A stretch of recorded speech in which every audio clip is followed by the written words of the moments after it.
Good morning, my name's Paul Nicol, Managing Partner of GFM Wealth Advisory, and this morning I have the pleasure of chatting with Dr. Mary Manning, Portfolio Manager of Ellerston Asian Investments, listed on the ASX under the code EAI.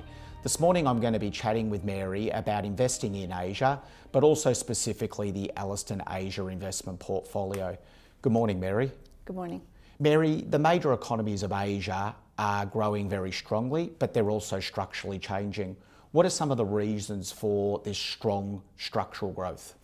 Yeah, so that's a great question. I get asked it quite a lot because the thing about Asia is that it's driven by things that are going to stay for a long, long time. This is not sort of a blip in growth and it's going to go away. So those things are primarily demographics. As I'm sure you know, China and India are the two most populous countries in the world. They have over 2.4 billion people between them. So that's a huge consumption market. So one thing is demographics.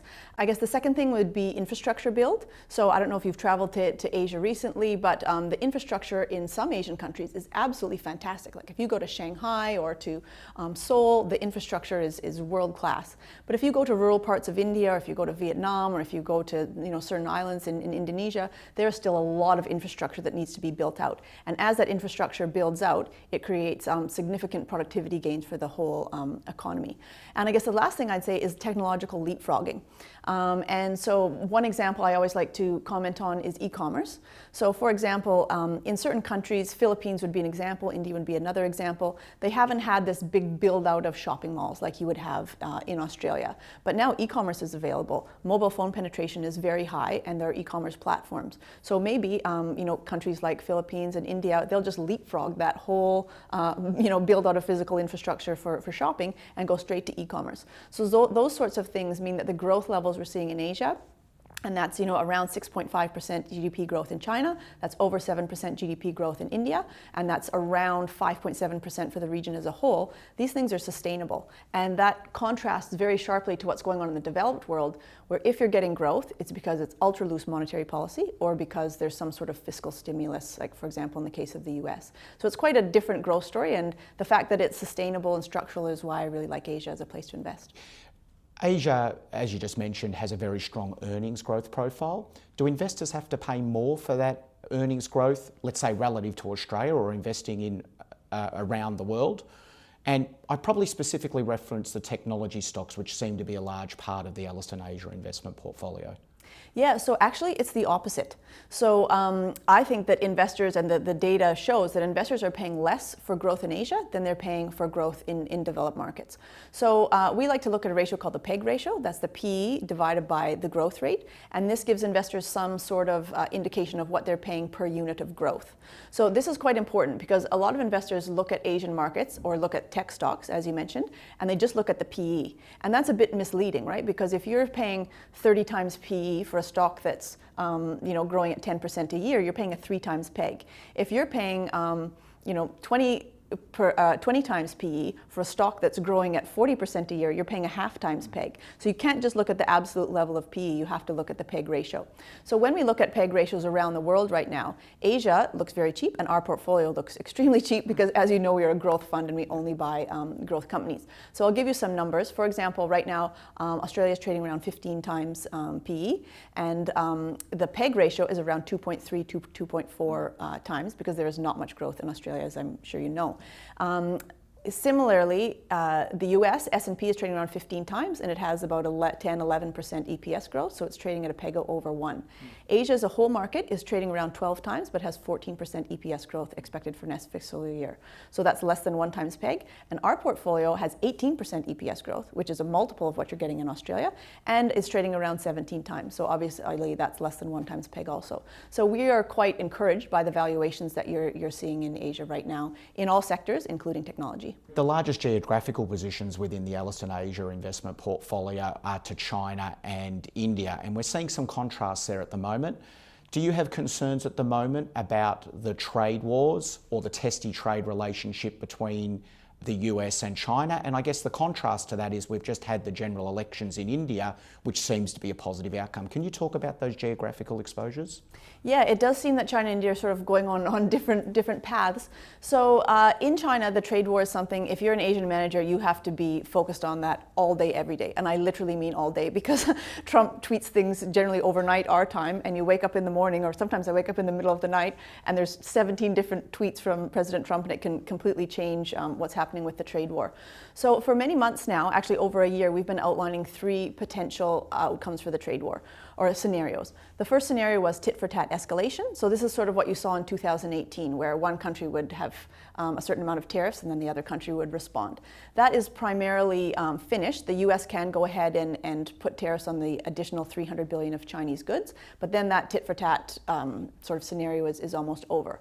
The second scenario would be a negotiated outcome. Until a few weeks ago, this was definitely where we thought and where the market thought the trade war was going to go. But then something changed. It's unclear what it was. It may be that, you know, Trump was listening to Mnuchin and Larry Kudlow, and then he woke up one morning and Lighthizer and Navarro and the Hawkson administration had his ear that day, and he just completely changed course on the negotiation. So that looks like it's not unlikely, but it's certainly been delayed from the timing that people thought. The next potential time where you could get a negotiated outcome would be at the G20 in Osaka at the end of June.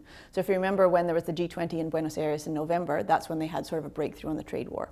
Between now and the end of June, it could just be a lot of noise. And then the last scenario which we've highlighted is extreme retaliation. So this is things like it's a complete breakdown in the talks, and you know, you'd see China selling their treasuries potentially, or significantly depreciating the RMB. This Huawei issue, which is actually a very big issue, particularly for some of the Asian technology supply companies, that could be seen as a form of extreme retaliation. And then recently, one of the analysts on my team is on the ground in Beijing, and there's a 4th scenario that's popped up. And this is just prolonged, kick the trade war can down the road, sort of prolonged, you know, no resolution. And one of the things that we've heard from on the ground is that the presidential election in the US is not that far away.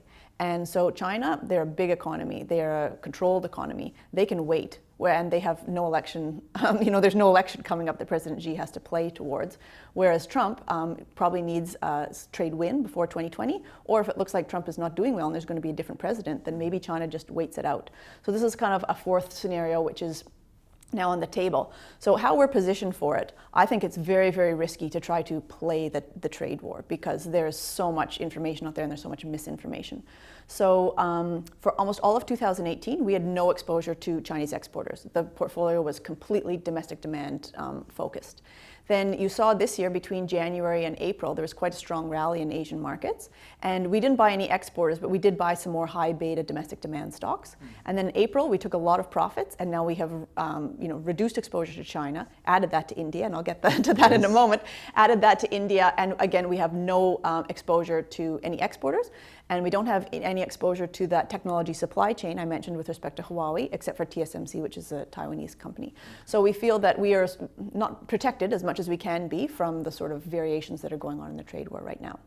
To the second part of your question about India, this has been a very positive development. Prime Minister Modi, I've been covering India since 2001, so that's 18 years now. It's been a long time. And to be honest with you, there was a succession of very mediocre to bad prime ministers in India, and it just made it, despite compelling demographics, it made it not an exciting market to invest in.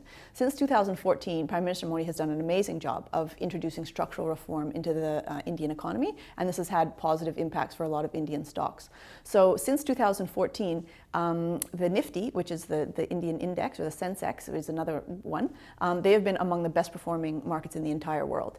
And we are really pleased. Last night was the election results came out, and Modi's party, the BJP, has an absolute majority, just their party. There was some concern that it would be, not unlike Australia, that they would get a minority and they would have to form a coalition with the NDA to have absolute to have a majority government, but that they did extremely well in the election. The Indian people have clearly spoken. So we, earlier this week when the exit polls started to come out, we moved some of the portfolio into India, and we're excited about how that's going to turn out over the next 5 years. World indice provider MSCI in the recent period added 222 Chinese stocks. I think they're called A shares to their world emerging markets and world indices. Is this seen as a bit of a harbinger for global investors having a larger exposure to the Asia and the China region? Yes, absolutely. So for those of the watchers who aren't aware, there's 3 different markets within China, and they actually trade quite differently. So you can't just allocate to China and hope everything goes well. So the 3 different markets are, one are H shares. So these are Chinese shares that trade in Hong Kong. And then there's A shares, which you just mentioned. Those are Chinese shares that trade within China on either Shanghai or Shenzhen in bourses. And then you have the ADRs, which are the Chinese shares like Alibaba or Baidu, which just trade in the US. And despite the fact that China is one of the largest stock markets in the world, the domestic Chinese market is one of the largest ones in the world, up until a few years ago, they had no representation at all in MSCI indices. And that's pretty weird, right? The second largest economy and one of the largest stock markets has no representation. So MSCI had a number of boxes that China had to tick before they would let them in. And they did start to tick those about 18 months ago to 2 years. But China didn't just say, okay, you're in, we're fully weighting you based on market cap. They have this thing called the inclusion factor, and that changes over time until China gets to full inclusion. So I've been actually investing in A shares for over 10 years now. And the thing is, there's some very, very good companies. Of the 220 roughly that you mentioned, I think there's probably about 10 which are absolutely world-class companies. But there's a lot that you don't actually need to look at. Yeah. The thing is, for big global investors who don't focus on Asia, but it's just roughly part of their global mandate, and also for passive investors, obviously, when A shares weren't included, they just forgot about it. It's all too hard, the financials aren't in English, I don't get these companies, they just forgot about it. But as that inclusion factor ticks up to 100%, they are forced to look at China because they're taking significant benchmark risks if they're not there. So we've been investing in A shares, as you may know, since inception of Ellerston Asian Investments. And one of the best performing stocks in our portfolio this year is Wuliangye. It's a white liquor company, which has doubled since we bought it at the end of last year. So there are some really good stocks in A shares. And we think that because we're there now, when that inclusion factor increases and as the passive money and more active money starts to go into Chinese A shares, it's going to be a strong positive for the market overall and the good stocks that we own. And finally, within Ellerston Asian Investments, what are some of your most exciting or preferred investments at this point in time? Okay, so as you probably know, I love the tech sector. I think this is a main reason why Australian investors should be looking at Asia.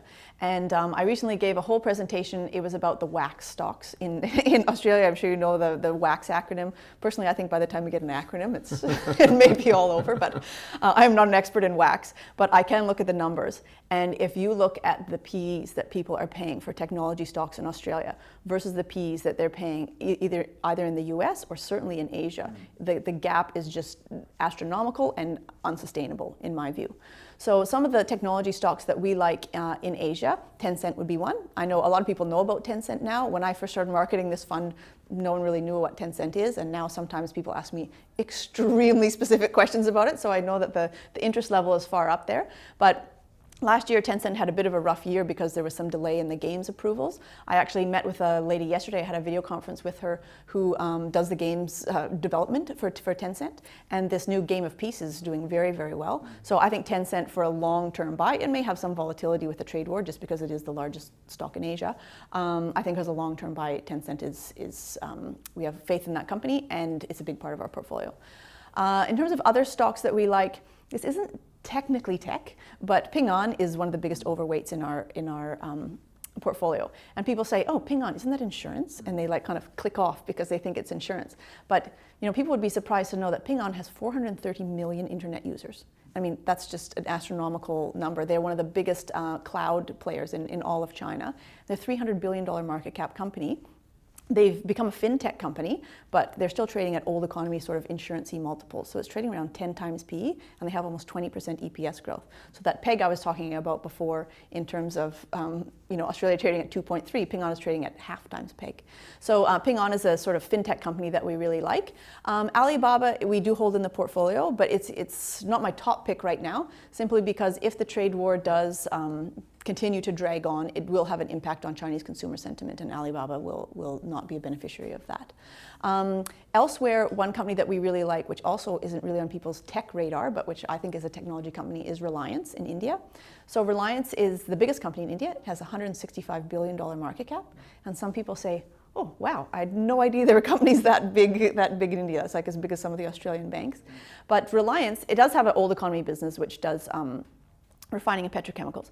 But then it also has, it's the biggest mobile phone provider in India. They have over 300 million subscribers, and their plan is to get to 420 million. So again, these numbers are just mind-blowing. In addition, and why I'm calling it sort of a tech company, is that it is the largest retailer. So it has $20 billion of sales in Reliance Retail, and they have over 10,000 outlets. But when I've talked to management and what people are thinking is that their plan is to create synergies between those two. So if you have 420 million people who have a phone and you're the largest retailer, you can make massive inroads into e-commerce. So I think this is not something that's going to happen tomorrow, but in the next 10 years, I think that Reliance is going to become a dominant technology company in India, and that's going to be really exciting. They could be the Alibaba of India. So that's sort of some of the tech stocks that I like. We don't have that much exposure to consumer right now, but we do have a lot of exposure to financials. So I like the Singapore banks, and I like a lot of the Indian banks. The whole economy is growing at 7%, so some of these banks have like 25% earnings growth, and they're not particularly expensive. So that's sort of how we're allocated right now. As you may know, technology, financials, and consumer are three core sectors. In terms of like materials or utilities, we don't really play in those sectors because they generally don't have enough growth. Mary, thanks for your time this morning. It's been absolutely fascinating. On behalf of the clients at GFM, we genuinely appreciate your time. Great, thank you very much.